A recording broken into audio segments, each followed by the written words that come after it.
Central Daylight Time.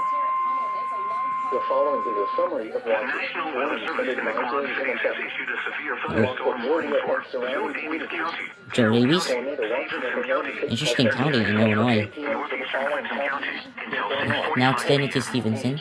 At 6:18 p.m., severe thunderstorms were located along the line extending from New Diggins to Walters Hollow, moving east at 75 miles an hour. Expected hazards include 70 miles an hour wind gusts and quarter-size hail.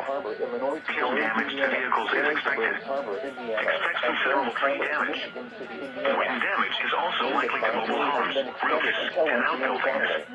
Severe thunderstorms will be near Argo, Ideal, and Wacker around 6:25 p.m.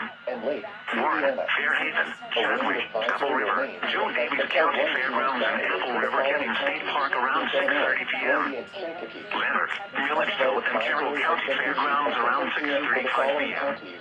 Other locations in the path of these severe thunderstorms include winds low and mid. A tornado watch remains in effect until 8 p.m. for northwestern Illinois and northeastern and east central Iowa. Take cover now. The tornado watch remains in effect until 8 p.m. for northwestern Illinois and northeastern and east central Iowa. Hazard, 60 miles per hour with gusts and penny-sized hail. Source, radar. The tornado warning for north central Clinton